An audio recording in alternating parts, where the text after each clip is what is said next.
Welcome to All Things in the Name of Love. If you like this show, please like, subscribe, and share. Thanks. Welcome to another episode of All Things in the Name of Love. Today I have with me Amanda Kate, who, among other things, and I have to look at the notes. I love that you're a self-mastery facilitator because that's a thing. I saw when you lit up right before I pressed record, quantum field and energy and vibration. These are languages I understand. And you've studied kinesiology. I love the I can't even say it. Archetypal. Thank you. Life coach. I'm looking at my writing. I'm like, I don't know what I wrote down. And all the things you do. And one of the things that I loved in your little bio was the people pleasing. Yeah. Because it's a thing. And I know very much so. And in that journey of self-mastery of like finding that fine line of wanting to help others within the realm of making sure I'm taking care of myself. So I want to start there as a launching pad to your journey with that. Yeah. Oh, look, as you know, to go down this journey, you don't tend to get there with a smooth road. It tends to be quite bumpy and often bumping along rock bottom and going, oh, here's a whole new level of rock bottom that I've just hit. And then how the hell do I get myself out of this? And then, paths open up. My first doorway really was, I guess, that mindfulness journey. But I found part of it, limiting is probably the wrong word, but I felt like it fell short in certain areas. Now that I'm, I guess, 10, 12 years down the track, probably longer, I'm starting to realize why now I see the limitations within that. But for me, really, as much as I'd been working on that and starting to delve into, I guess, my own version of spirituality, rather than the church version I was brought up with, which, obviously is often human derived religion. Mm-hmm. And finding my own experience with the divine, and then kinesiology, which over in Australia is the energetic kinesiology, not so much the PT OT type, kinesiology. Mm-hmm. And it was just this doorway that I walked through that opened up this whole world that on so many levels I knew existed, but I didn't know existed. And so before we started talking, you were saying, I started realizing that I guess the more I knew, the less I knew, and the more I wanted to know. And therefore, the more I learned, and then the more I realized I didn't know, and so on and so forth. And that's really what's kept me going on this journey. When you talk about people pleasing, I think especially as an identified woman, it is very much our place in society. And, I'm a Gen Xer. I don't really get all of those things, but according to out there, I'm a Gen Xer. And when we were raised, it was very much about being the good girl, making sure that you toed the line. And if you put a toe wrong or a foot wrong, you were very quickly whipped back into shape. And it was like, get back on that line and don't you fall off it. Mm-hmm. And so there was a lot of guilt, shame, blame, cutting pieces off yourself because they weren't socially acceptable, or you didn't fit other people's expectations and ideals, or, there was always this molding into shapes that were really uncomfortable and didn't fit. Mm-hmm. And a lot of that, obviously was childhood, growing up in a religious family, whereby it was the punishment by fear, guilt, blame, your fault, not good enough. Mm-hmm. And then getting that mixed message of, but you're perfect and you're wonderful and all of this kind of stuff. Mm-hmm. But then the actions would go down the fear, guilt, shame, blame type, right? And you'd just be in this state of, I don't know who I am and what I am. And, even going back to that very basic, premise within the church that we are all made in God's likeness, but God's a man. Mm-hmm. And we talk about the Father and the Son and the Holy Spirit, man, divine, you know. Mhm. Where do I, as a woman, fit into that? It was very much that second class citizen. It was very much, you know, you're already born faulty. So Mhm. therefore, try and navigate this world. And then the idea, especially placed on women back then, was you must make everybody else happy. Being selfless is the best thing you can do. Yep. And so it was this idea of martyrdom and falling on your sword and looking after everybody else at the expense of you. And I lived the first sort of 36, 38 years of my life like that, whereby Mhm. I put everybody else first. And Mhm. when we do that, we're creating this power imbalance that said everybody else is more important than me and I am inferior to everybody else. Mhm. So we're setting ourselves up for failure from the very beginning. Mhm. And there is no way we can make somebody else happy, but that is seen as our job. So we're set up in this idea of, you know, it's your job to make everybody happy, but you can't make everybody happy, but that's your job to do. And you're born in the likeness of God, but you're a woman, so it sucks to be you. And there's all of these conflicting messages, Mhm. Mhm. which automatically puts us at this lower end. Yeah. And that was, and I would bust my ass trying to make everybody happy. And, you know, people talk about empaths, and, you know, it's one of those big, I'm an empath, and, you know, therefore these people are narcissists. And we're working in this real binary Uh-huh. thinking. But my empath nature came from trauma. And I Mm. think most people's empath nature comes from a very similar trauma background. I so far haven't met anybody who is an empath who has not experienced some form of this. When I was young, my mother was very explosive. Now, I understand that she had hormonal issues, you know, she was away from Mhm. family, all of the things. Like, I get it on a conscious level. Right. As an adult, as a Right. child, it was terrifying. I Mhm. would put a foot wrong and there would just be this screaming explosion, and often a wooden spoon or a smack across the legs or whatever it was, which again sounds horrific these days. But Mhm. back when I was growing up, that was That's relatively just what, normal. yeah. And I wasn't a beaten child, Right. but I certainly got my fair share of smacks, you know. Right. Right. Right. But it would come from nowhere and I was terrified. So when you put that terror into a child and you've already got this, you must please everybody else, it's your job to make everybody happy, and you're a second class citizen, I would watch very carefully my mother's behavior to see if I could make her happy enough that those explosions didn't happen. Mm. So it was that really embodied good girl. Mhm. Now, nowadays, because I understand the trauma basis of my empath nature, because I really truly see where it came from, it is now a superpower. But all these people who talk about my empathy is my superpower and I'm an empath and that's how they identify, they're often not looking at how they became that, Mhm. how they became so good at reading other people. Now, I Yeah. had to, because it was a matter of, you know, our brain goes into black and white. It was a matter of life or death. I was either Mhm. accepted by my tribe or cast out into the wilderness to die. Mhm. And so this empathy that I have, you know, the oversensitive child and the, you know, you need thicker skin and you can't take a joke and all of those sorts of comments Mhm. that used to Mhm. come thick and fast when I was young, it all tied into that hypervigilance that I felt I needed to keep myself safe. If I Mm. could just keep my mum happy enough, if I could just stop her from being upset with me, then I would have the peace that I desired in my household. Now, obviously, I didn't have the childhood awareness. That's come much later in my life, Right. but I Right. see that set up now. Mhm. And so people pleasing became my way of staying safe, which is our job as physiologically wired Right. human beings. Right. Safety, live to tomorrow so that you can eventually, you know, procreate or whatever it is that, Mhm. you know, our biology is wired for. And so that deep knowingness of if I keep myself safe enough, if I keep her happy enough, if I do enough, then this will be the outcome.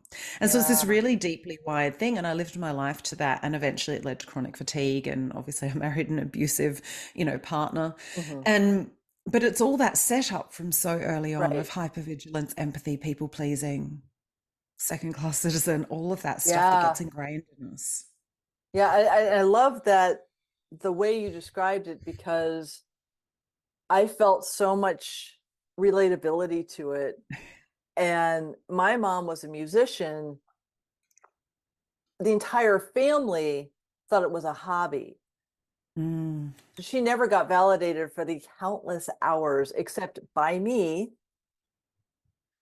Um, and so I had to be the cheerleader to support her because nobody else did. And she was already manic depressive. And I don't know, but it feels like she was bipolar. Yep. Um, so I'm like in that same state of like, okay, gotta like trying. I had a little less strictness, but there was a lot of control. Mm. And so like the length of my hair was a thing.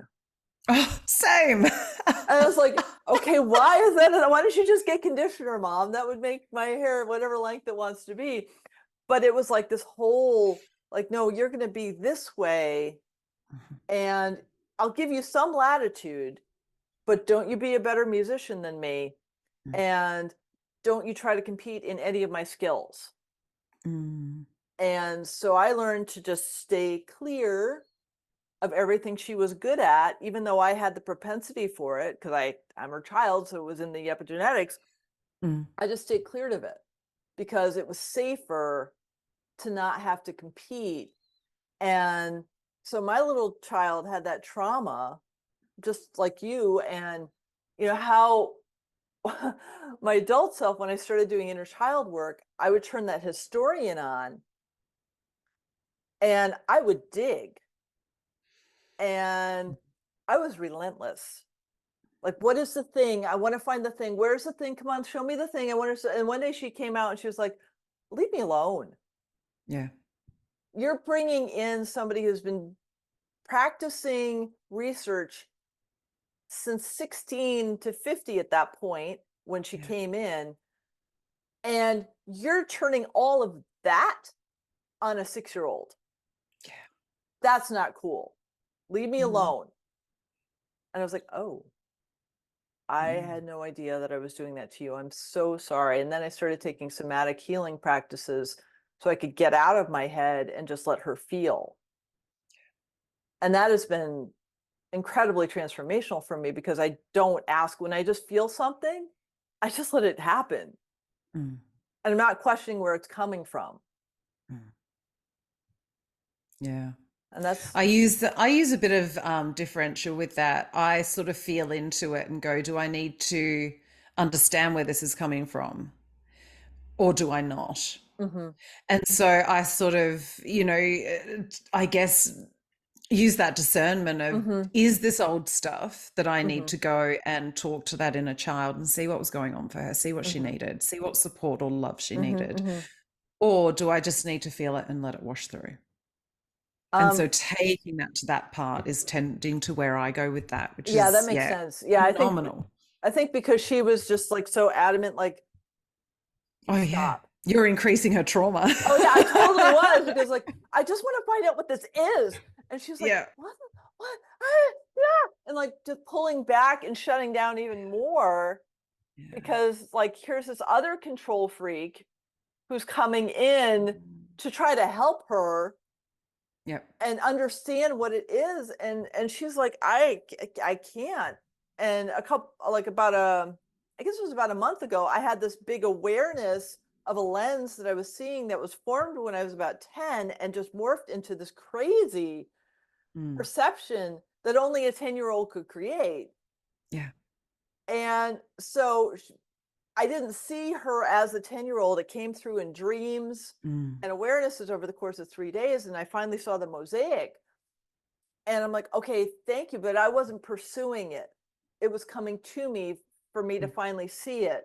I was like, okay, that's the difference for me is like I used to be relentless in the need to find out. And now it just comes to me. Yeah, beautiful, beautiful. Because again, then we're taking our pressure off our inner children, not saying you must talk to us, but if you want to speak to us, I'm here Right. Right. and I've got your back. Mm-hmm. And if there's something you need, I can provide it for you. Mm-hmm. Yeah, we're Mm. the adults we wanted to hang out with. Yeah. Yeah. And we need to keep becoming them Mm-hmm. and showing up with that empathy and love and compassion for a time where that was a luxury in so many ways. Mm-hmm. Mm-hmm. Our parents and us are always doing the best we can. I remember when I first became a parent, I took on that mantle of anger and resentment and all of those things that I'd had modeled for me. Mm-hmm. And my kids still laugh at the difference in me since I've found this work, since I got out of an abusive marriage, because they're just like, oh my God, it's chalk and cheese. You're so different, And that in itself is amazing because they're recognizing that difference. And even though I couldn't hold space for them the way I wanted to when they were little, as they've grown, I've found that within myself because I'm doing it for me now. Mm-hmm. Mm-hmm. When did you start feeling that shift? Oh, look, there were lots of different doorways. Okay. Early in my life, I loved going to church. I loved the peace within the church. I loved when everybody sang together. Like there was just this beautiful feeling. Mm-hmm. Then I got to this age and I'm like, there are some pretty horrible people in here Mm-hmm. that walk in and pretend they're holier than thou and then walk out the same asshole they were before they walked in. Mm-hmm. And that incongruence, and again, also this, male dominated patriarchal view where was I ever actually really welcomed because I was a second class citizen? Do I belong here? Mm-hmm. So all of those things sort of started coming in.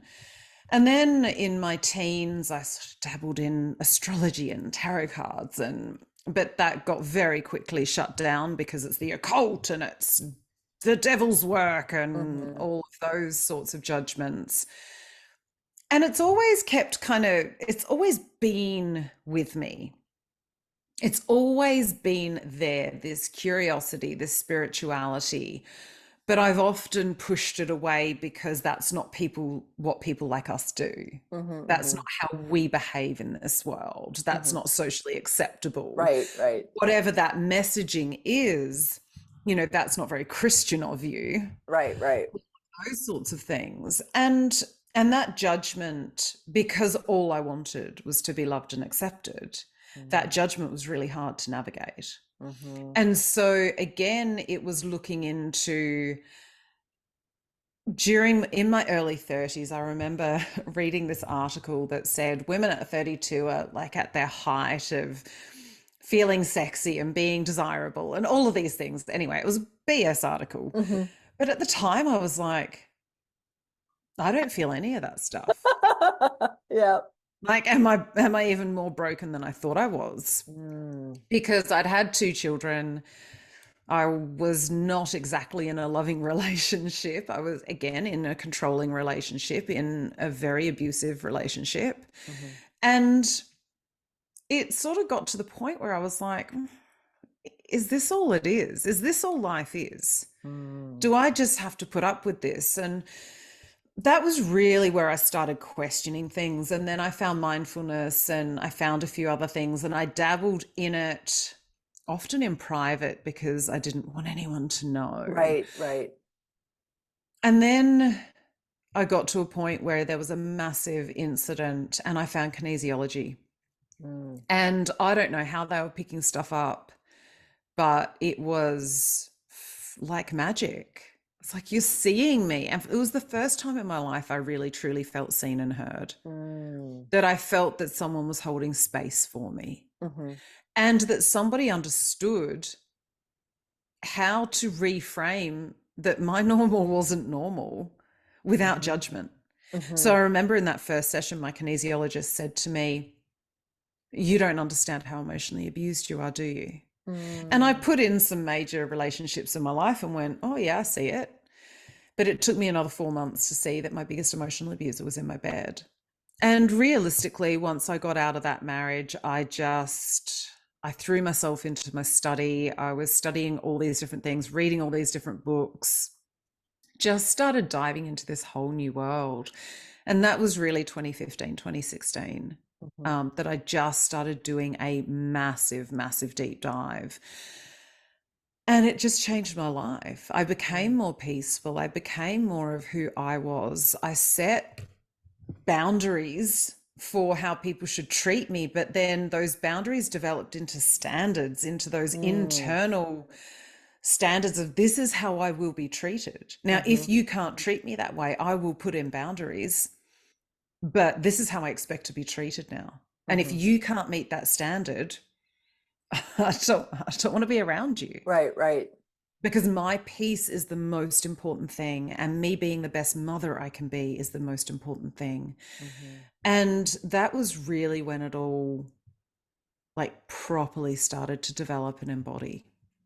That totally makes sense because when we have that shift of choosing yourself, um, it's I gotta say, I had an instance where I chose myself in a relationship and there was nothing, it was like I was with two people. One of them was a dear friend. He was talking to another person. They completely excluded me from the conversation. And at one point, I'm like, this doesn't really feel good. I'm just going to go home. And they're like, wait, what are you doing? You're leaving. And I'm like, I'm choosing myself and I'd rather go home and spend time with myself. And the next day, he was like, what was that about? Like, nothing. I was choosing myself. And he was Mm-hmm. so bent out of shape because I had an awareness shift of this doesn't feel good to me. I'm going to choose Yeah. myself and take care of myself. Whatever it was that I was going to do didn't matter. It Mm. was just that I was choosing myself. And when you start doing that, it's fascinating how Mm-hmm. people respond to it. Oh, yeah. Especially if they're not used to doing it. Mm-hmm. And I lost a lot of friends through the divorce process. But I was like, if you can stay friends with a man who abused me, then I don't want you in my life, because those Yeah. values do not align with who and what I am. And Mm-hmm. so people, I mean, I still know the talk about me, you know, I'm mentally deranged and I've got mental health issues and, you know, all of these things, because who in their right mind leaves a rich, successful man? I'm more than happy to tell you, by the way, who does leave a rich, successful man, and when there's plenty of good reason to leave as Mm-hmm. well. Mm-hmm.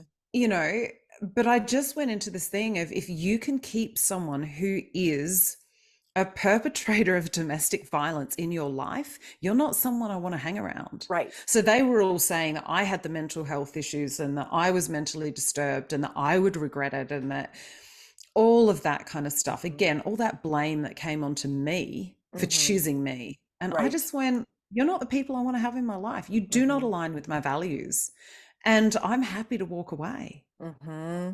And I did so many times. And then it was that, oh, she's lost so many friends through this because she's this and she's that. And Uh, go for it. Talk about me all right. you want, because Mm-hmm. all I'm doing is choosing me. Right. And you are so stuck in your own concepts and your own stories that you wouldn't even know what choosing you felt like. Right.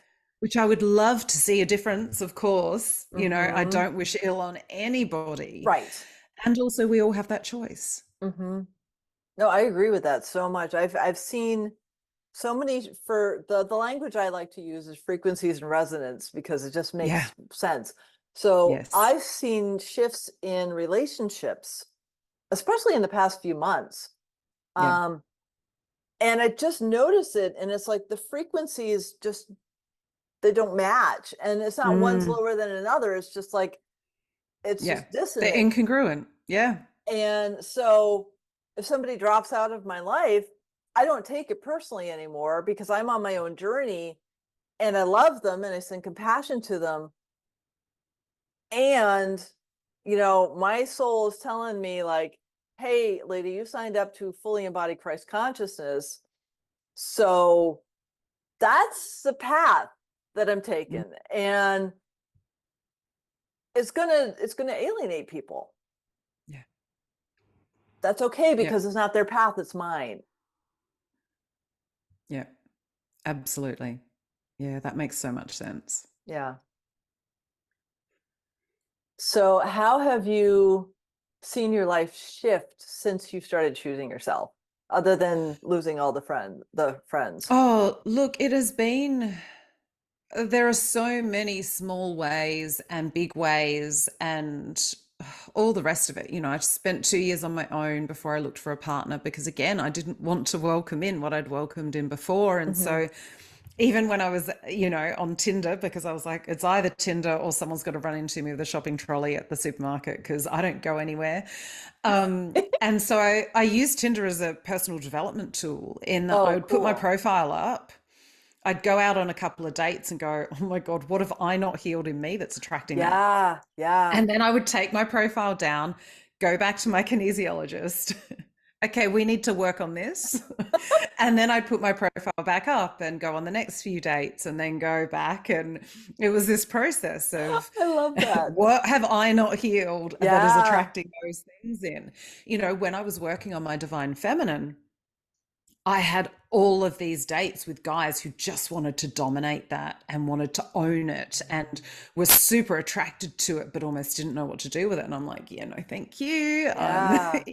So what do I need to heal in me? Hmm. And that became one of the beautiful processes. I think there's also been this massive retraining of the brain and the way that it works in terms of the way the neurons fire, and training my reticular activating system to look for the good, to look for the magic and the wonder and the awe and the beauty, rather than looking for the danger, the fear, Hmm. the scarcity.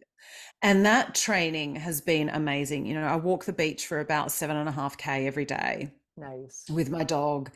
And every day I'm amazed. It's always a different story. The Hmm. ocean, the beach, like, it changes every single day. Hmm. And it's just magical to be able to walk in that and to absorb the beauty of that. And yesterday Yeah. I drove home from the beach, and as much as I know these are really, really destructive, animals, there was just this swarm of white butterflies. Now, I know they're Oh, unfortunately wow. destroying the garden across the road, but oh my God, it was stunning. There Hmm. were literally hundreds, if not thousands, Oh, wow. and all around these couple of bushes and all through this garden. And I went upstairs to my bedroom and I did my meditation when I got back from the beach. And just my eyes kept opening because I just wanted to see them all flying around. Hmm. It was Hmm. it was divine, absolutely beautiful. And those sorts of things I notice. Hmm. It's noticing them. Whereas before I would have like seen them, maybe probably would have gone, oh, that's a lot of butterflies, and it would have, Right. been this real fleeting, oh yeah, Hmm. that's Hmm. interesting. But it was a real appreciation, a real prayer, a really Hmm. divine moment Hmm. of being with that for a while Hmm. and understanding that they're destroying that. As beautiful as they Right. are, they're destroying that garden, and being with that. That's what nature does. Hmm. These cycles. And yeah, it's just all of those little things and the big things. And because I now do look after myself and I do tune into what I want and need, my demands on other people are less because Mm. I provide a lot of that. And so I don't live in resentment anymore. I don't Hmm. live with that anger of my needs aren't being met. I don't matter. Everyone else is more important than me. I don't Hmm. live with that anymore. Mm. So now if I get resentment coming up, I'm really curious with it. Okay, so what are all these people around you doing that you're not doing for yourself? And I can guarantee it's because I haven't eaten well, or I haven't been doing some of the things that light me up, or I haven't been doing the right kind of self care, or I didn't go for my morning walk, or, Hmm. oh, actually, this has got nothing to do with anyone else. This resentment's coming from in me, and it's because I haven't done for me. Mm. And it doesn't mean that I'm like this island, because I certainly do ask people for help. I Right, do right, lean on other people. right. And also, I know I can meet all of my own needs. Hmm.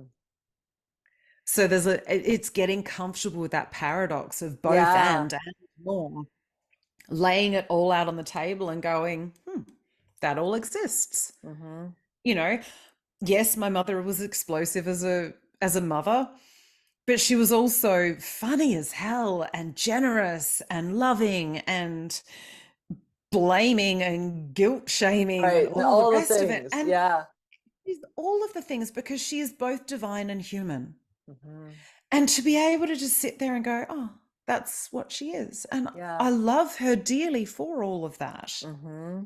And also, there are certain things I still have boundaries in place for because I won't put up with it. Right. And so there's this beautiful, weird mix Yep. that feels really paradoxical, but it sits really easily in the body. It's Mm-hmm. the same with my dad. It's the same with my ex-husband. It's the same with my partner. It's the same, you just Yeah. lay it all out on the table and go, yeah, all that's true. Mm-hmm. Hmm, okay. Yeah.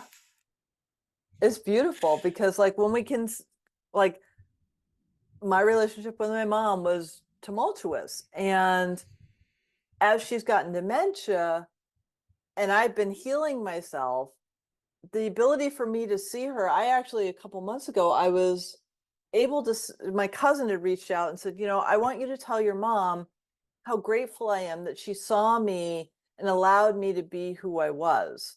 Mm, And so I shared that with her, and she said, honey, did I do that with you? And I'm like, yeah, mm. well, not really.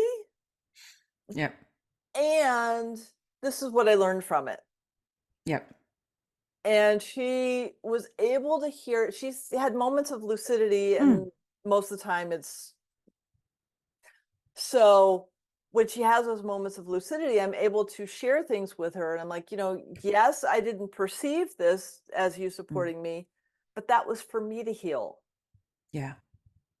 Yep. because you did the best you could. I'm your kid, and she was your niece. Different Yeah. relationship. So Very I different. Yeah. I recognize that completely. You had a lot more latitude with her than you did with me, and that's okay because I still needed had to have to see that and feel that within myself to heal for myself because you couldn't provide that for me, and that's Mm. okay. Yep. Yeah, it's that both and paradox, which is such an important part of healing, such an important part of moving forward. Mhm. Mm. Mhm. How do you help your clients navigate this? So again, it really depends on the client. I have this massive toolkit, and sometimes it's just having a conversation like this Mm. to go, have you thought about this? Or how does this fit? Or, sometimes it really is that conversational mentorship, coaching. I don't really like that word because it reminds me of someone shouting at you on a sideline.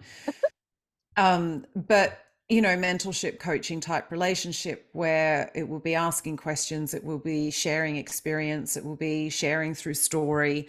Other times it does go into the kinesiology, somatic healing, Mhm. that side of things. And oftentimes it's a mix of all of that stuff.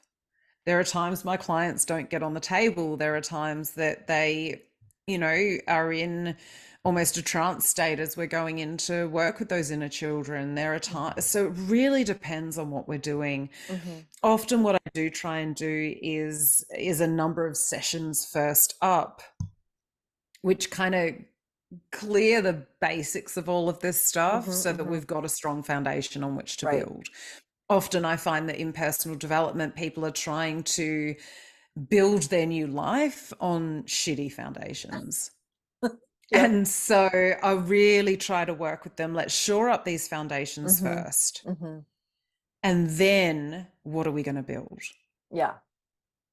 Yeah. That's So beautiful. that's a really important part of how I work. That is beautiful Because if because you just want to go and build up, go find someone else because more than likely it's going to fall over and we're going to have to rebuild the foundations anyway.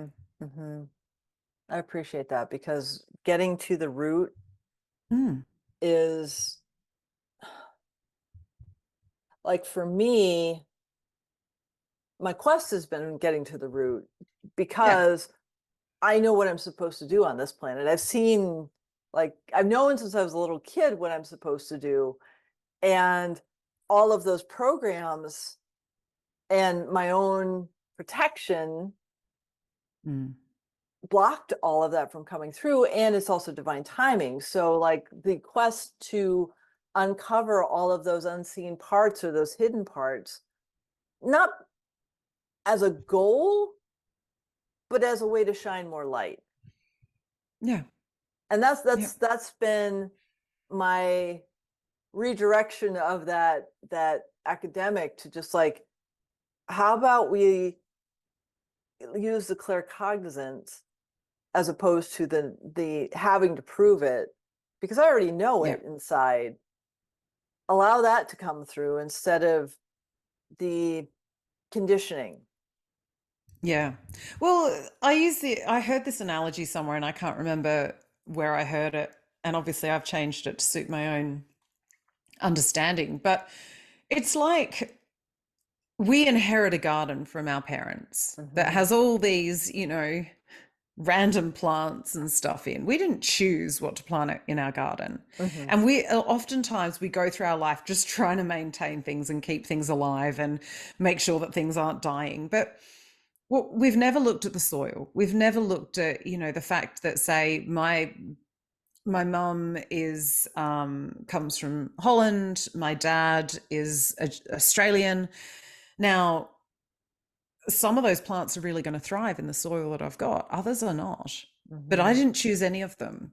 So Mm-hmm. I always liken those first sessions with me to getting in a bobcat and clearing it out rather Mm. than going, well, let's just try and rework this and make it work. Let's Mm-hmm. get the bobcat in, let's clear the garden and then work out, okay, where do you want paths or garden beds or, what do you want to Mm. grow?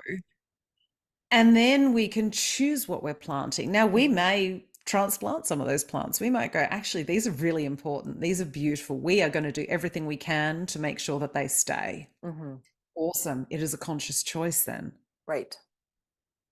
And also, how do we want to fit this together? How do we want to grow something that we're really, really proud of and that we love and that nourishes us and nurtures us and makes us feel amazing? Mm. I love that, because that's what we want ultimately, is to feel amazing Yeah. and to use whatever tools we can to clear that. Like, it's funny because I have so many tools that I forget to use them. Yeah. Oh, absolutely. It's like, in the body talk system, there's tapping cortices, which is connecting your left and right brain. And then there's body talk access, which is like a half-hour process of different tapping, which is beautiful. My body loves it. Mm. I do not do it regularly, Yep. even though I know my body loves it. Feels Mm. so much happier when I do it 3 times a day, which is like an hour and a half of tapping. I don't do it every day. But as I say to people, if I did all the spiritual tools I know, I wouldn't have time to eat or sleep or I'd be constantly in this state of doing the spiritual things. Mm-hmm. Mm-hmm. So what I try and do is integrate as many as I can into my daily things. So for me, my walk on the beach is sometimes listening to podcasts, sometimes listening to books, sometimes walking without headphones at all. It will change. Sometimes Mm-hmm. it's almost like a walking meditation. And I always think, regardless of how I'm feeling, I will feel different at the end. Mm-hmm. Mm-hmm. And so it's really allowing my body to shift some of the stuff that is, needing to shift. Yep. Now, in my shower, for example, I always just imagine washing off whatever doesn't belong to me Mm-hmm. and letting it go down the drain and be transmuted by Mother Earth. And so there are things that I tie in together Mm-hmm. because you're right. Who has an hour and a half in a day? Yeah, Right. okay, we could carve out the time and we could prioritize and all of those things. But then if we make this a priority and we don't get around to it, then what's the story? I'm not Mm-hmm. spiritual enough. Am I a good enough person? I'm not looking after myself enough. And so we really need to check in to, what do I feel like right now? What is in my highest good right now? Mm-hmm. What are the best spiritual practices for me to do today? There might be a day where you're like, actually, today I've got time to do that. Yeah, let's go. This will be amazing. Mm-hmm. But to do it every day, what we don't want is our spiritual practices to end up feeling like a chore. Mm-hmm. Because then we're going Mm-hmm. to resist them. We're not going to want to do them. They're going to be like, no, here we go again. And we're not going to get the benefit from it Right. anyway. Right. And so, yes, I've got a massive toolkit. I probably use like 5% of my toolkit, but I Mm-hmm. use the things that work. Right. And sometimes I use the things that are really damn quick. Other times I will do things that are an hour or so long Mm-hmm. because I have carved out the time for it, because it's the right thing for me to do in that moment. Mm-hmm. Not because I'm creating an expectation and a story and all of the stuff around it. Mm-hmm. And the more we can take the pressure off, because the idea Yeah. is we're doing this to relieve stress, not add stress. Right. And Right. so if we have this massively full schedule of all of our spiritual tools and having to say this affirmation 10 times a day and having to tap 3 times a day and having to, Yeah. what the hell? Right. Right. It's such a thing because like, I mean, there's this fine line between discipline Yeah. and the obsessive compulsion. And Mm. so like my disciplines right now are walking every day and unsuccessfully, but trying to cut my carbs down because I make sourdough Yep. bread. So I Mm. love my sourdough bread. But like my body's saying, hey, don't eat this every day. Mm. Um, so how am I tuning into switching my diet in a way that supports me more? And it's just deeper intuitive eating, Mm. ultimately. Yeah. But after like 12 years, I'm eating meat again. Mm. And that's an interesting journey of intuitive eating that I never imagined I'd be doing again. So it's like that. So the discipline of making sure I'm taking care of my body without feeling oppressed by the discipline. Yes. Yeah, absolutely. And that's where I think discernment comes in. Hmm. What is the most loving thing for myself in this moment? Hmm. I have cornerstones of my day that, the walk at the beginning of the day is pretty much non-negotiable. Hmm. It's very, very rare that I've missed one in the last, well, couple of years since I've had the dog, nearly 3 years, Awesome. over 3 years now, actually. It is one of those things that is in my day. Hmm. And likewise, my meditation, I've actually amped it up at the moment. I'm doing at least 2 meditations a day, sometimes Nice. 3. Nice. Now they vary in length. Sometimes I might only do 15 minutes, other Hmm. times I might do an hour. But I'm taking that time when I'm called. Again, I don't have a schedule for it. Hmm. What else am I doing? The shower thing has been a ritual of mine for years and years and years. My journaling, if I am called in meditation to pick up my pen, I will pick up my pen. I always Hmm. have a pad and paper next to me, a Hmm. pad of paper and a pen next to me. So that if I'm drawn to write what's going on, Hmm. I'll write what's going on. But there's not this pressure for me to journal. Hmm. Hmm. It's there, and Hmm. if I need it, I'll use it. And so it's having, I guess, movable boundaries and confines of what feels like pressure. Hmm. Monday I had a bit of a down day, and I was supposed to do this and supposed to do that and supposed to do the other. And well, actually, no, what I need right now is to rest. Hmm. And so guess what I'm going to do? Because all of that stuff will be there again tomorrow. Hmm. And so I took the pressure off and I didn't do a lot. And the next day I was actually really productive and got a Hmm. whole heap of stuff done and more. And so it's really tuning in first. What do I need in this Hmm. moment? What is in my highest good in this moment? And then can I support myself enough to do that? And can I not beat myself up for making that choice? Hmm. Can I be truly supportive of myself, truly kind and compassionate, that that's where I'm at? I love that because that whole space of the non-judgment and not like Mm. not being mean when you see the judgment either. Just Yeah. like, oh, there's judgment here. Okay.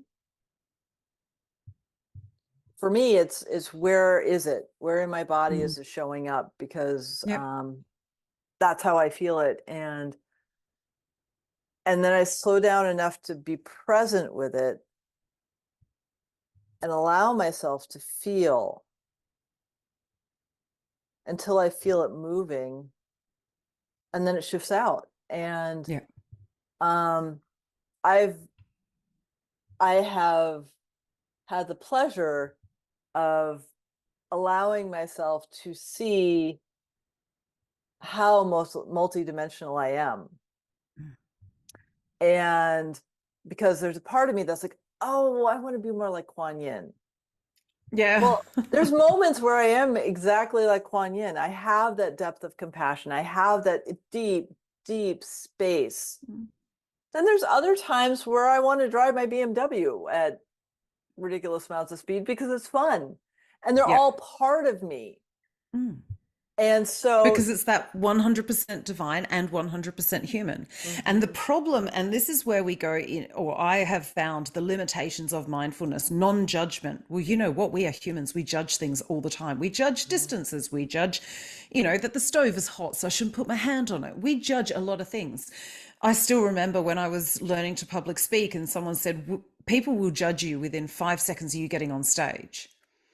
And they will judge whether they like you, whether they don't, or whether they're just ambivalent. And it will take you almost your whole speech to change mhm, that. And mhm. as a woman, they will judge you based on your shoes often. And I'd it's be it's screwed. interesting. But again, you look at it and you go, well, and I've noticed myself, I have done a similar thing. What are they wearing? How are they standing? What are they giving off? They're all judgments. Now, why do we judge? And that's the part that we really want to look into. Well, if I'm judging because it's a safety issue, I need to keep that judgment there. If I'm judging because it's an old story,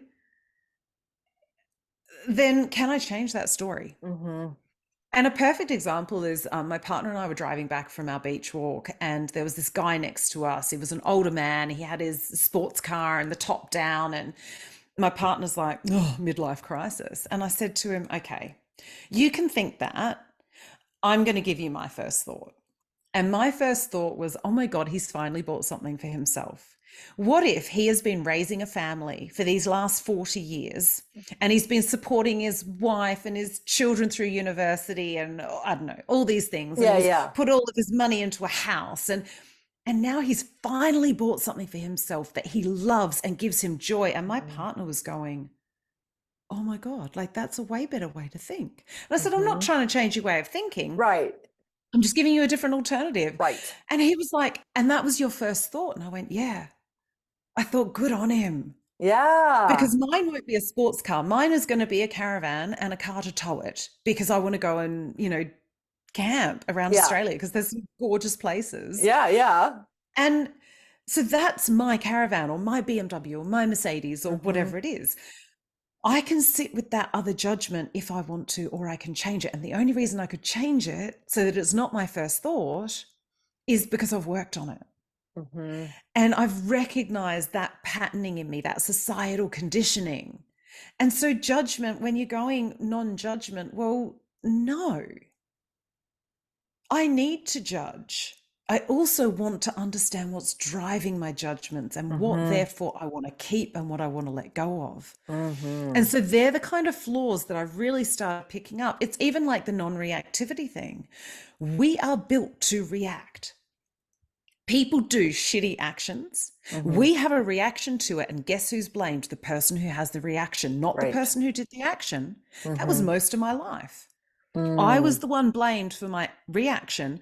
Nobody seemed to take accountability for their action. But you Mhm. know what? It's not the reaction that's the problem. Often it's the action that's based on our reaction. Mhm. But what we need to do is notice, okay, this action happened. This was my reaction. Is that reaction based in the past? Is it based in safety? Is it what's Yeah. driving my reaction to be what it Mhm. was? And then what actions do I take based on my reactions? Those actions is where then we can do our work. I Mhm. don't want those belief systems driving my life. I don't want that to be my immediate reaction. So, how can I heal what created those reactions within me Mm. in the first place? Mhm. And so it's really, and this is what I'm talking about with self mastery, it's going so far beyond this idea of you're going to heal me. No, I'm going to damn well heal myself. Mhm. Now, I Mhm. might need you to assist me. I might need guides and mentors and coaches and healers and other people that I work with because they've got different perspectives. They've got different tools. They can see things that I can't see because I'm Mhm. in my shit. Right, right. They can Right. help me go, perhaps there's another way to look at this. And, you know, they're able to guide me in that way, but I'm the one who has to do the work. Mm-hmm. I'm the one who could have recognized, my judgments about the man in the sports car and kept them because I'm like, yeah, asshole. Right. Instead, I've chosen to go, oh, what would I do if I had the money for that sports car? Right. I'd have my camper and we'd go on little weekends away and explore different parts of Australia. And that's my excitement. Mm-hmm. And if he can get it, guess what? So can I. Yeah. It's just a matter of time. Right. Right. Rather than going into, and I don't like you Right. because you've got this and I don't. And that doesn't even feel good. No. But that's where we drive a lot of our life Right. from. Mm-hmm. We don't recognize it often, but that's where we drive it from. Yeah. And so this is what I was talking about in terms of that difference I started with mindfulness, but I felt all these limitations. And I think Mm-hmm. that's it, Mm-hmm. because what we're trying to do is we're denying our humanness. Right. We are human. Yeah, we are. We are going to screw things up. Yeah, we are. And we are also divine. We are 100% divine and 100% Mm-hmm. human. Mm-hmm. And I know that maths doesn't math properly, but Doesn't that's what it matter. is. Yeah. And it's like when people say you've got to dissolve your ego, you've got to get rid of your ego. Your ego's, if you're fighting a part of yourself, guess what it's Mm-hmm. going to do? It is going to try and survive because you are fighting me and I'm going to survive. So guess what? It's going to become like an unruly toddler. Mm-hmm. Now we need to temper our ego. For me, I had no sense of self. I was brought up to be selfless. So how do I dissolve something that doesn't exist? Yeah. If I don't even have a sense of self, if I have given my life to making sure everybody else has an overdeveloped sense of self and I haven't developed a sense of self, and I'm wiping poo off babies' bums and cleaning up vomit and doing everything for everybody else and denying my wants and needs and denying myself, my Yeah. livingness, Yeah. how do I dissolve that? How do I dismantle that? Because it doesn't Yeah. exist. Right. So again, there's all this shame around spirituality. We need to develop a healthy sense of self. Mm-hmm. Yeah, you know what? Those men who wrote those texts, who were born as the primary objects of society, especially back in the, 60s, 70s, 80s, when all this work started coming out. Yeah, you know what? Maybe you do need to temper it a bit. Mm-hmm. But you don't need to kill it off. You don't need to get Right. rid of it. You need to temper it so that it is a Mm-hmm. healthy sense of self that has Mm-hmm. healthy standards and boundaries and whatever that looks like for you. But we need our ego to navigate this 3D world. That is the source of our humanness. Mm-hmm. Why would we want to get rid of that? We want to embrace Yeah. it and love it and have it as our willing companion and as a strength within us, Mm-hmm. not as this dirty, shameful little secret. Yeah. Yeah. And so And this is where I started seeing all those gaps and mm-hmm. limitations within Mm-hmm. what we're being told is the most spiritual way to be. Right. Yeah. So when I first came down to the Mount Shasta region, I encountered people with I have 30 years of doing such and such and such and such and such. Mm. And I grew up in Fairfield County, Connecticut, and the whole lesson I learned, which I don't like, is how do I make myself feel better by putting you down? Yeah. It's a horrible way to live. But Mm. when I was confronted with this, I'm the blah blah blah blah blah. I'm like, Yeah. oh honey, please don't do that with me, because I will put you in therapy, and I don't want to do that. So can I feel your heart? I want to feel your heart. That would make me happy if I could feel just your heart. I don't care how many years you have.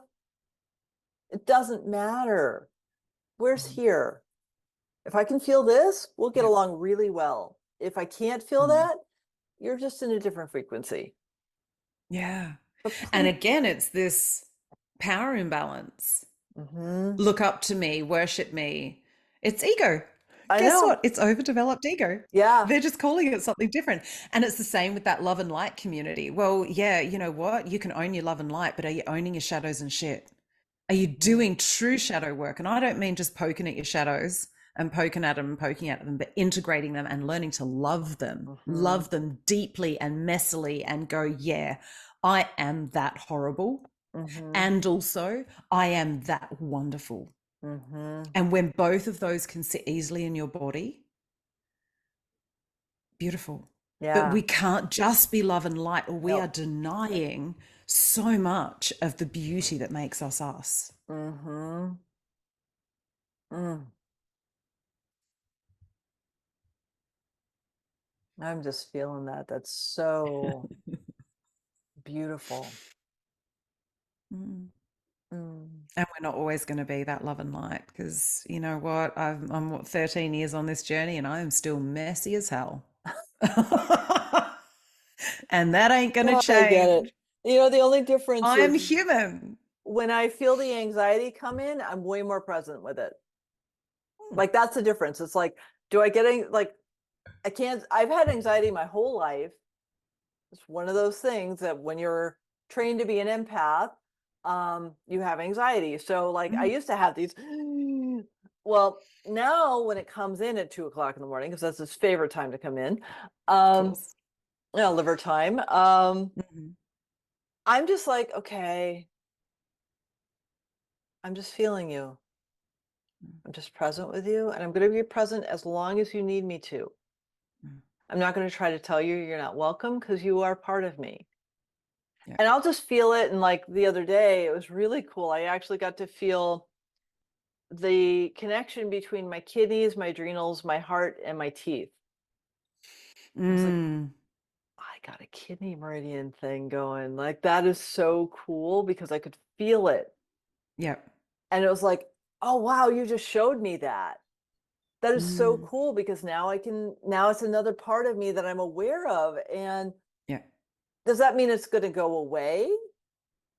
I mean, it'd be great if it did, but like I know how to be with it and be present and love it because it's not separate from me.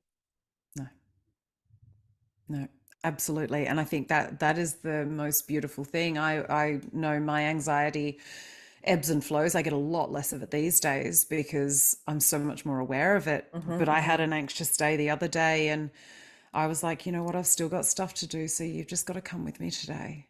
You can Hmm. be there. I'm not telling you not to be there, but I really need to get this stuff done. So let's just see how we can get through today. Hmm. And because I allowed it to be there, because I'd said to it, you know what, I actually don't have time just to sit with you. So come along with me. Hmm. It didn't stay as long as it would have had I Hmm. gone, you're not supposed to be here and let's fight Right. you and let's work out why you're here. And, you know, I wasn't interrogating it. I was just letting Hmm. it be. Yeah. You know, like when your toddler's having a tantrum and doesn't want to sit in the car seat and you kind of got to push him into the car seat because you've got to get going Right. anyway. Yeah, you do it with love, but there's also this firmness of, you know what, we need to go and do this anyway. Hmm. Hmm. Come along with me. I'm not going anywhere. I'm still here with you. But yeah, you know what? You got to be strapped in because it's safety, Hmm. you know. Oh yeah. And you push them in and you get them clipped. And then, you Hmm. know, they tend to go, oh, okay, well, off we go then. Right. I had that a while back ago. I was still before I did really deep healing with my mom.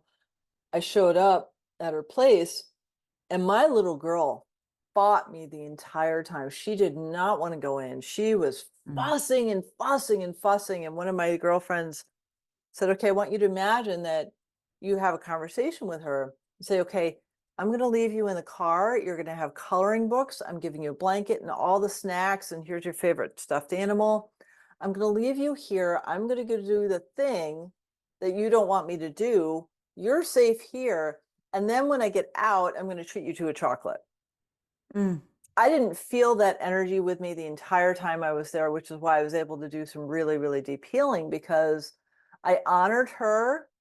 yeah, I let her know she didn't have to be part of it mm, because this was the adult me going in, and then she was going to be taken care of afterwards if she needed to be. yeah. And in the meantime, she had snacks And and everything she needed. yeah, Yep. everything she needed. And I'd never treated her like that. And she was so happy. Yeah. It's like, Yeah. oh, you're paying attention to me and you're not forcing me to do the thing I don't want to do. Mm, You're letting me stay behind and you adult one can do it. And I'd never felt that relationship like that before. mm. It's real caretaking. Mm-hmm.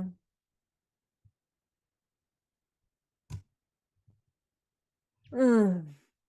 It is such a pleasure to be having this conversation with you, and I'm aware of our hour-long range of conversation. So I want to ask you one final question, and that Mhm. is, how can people find you?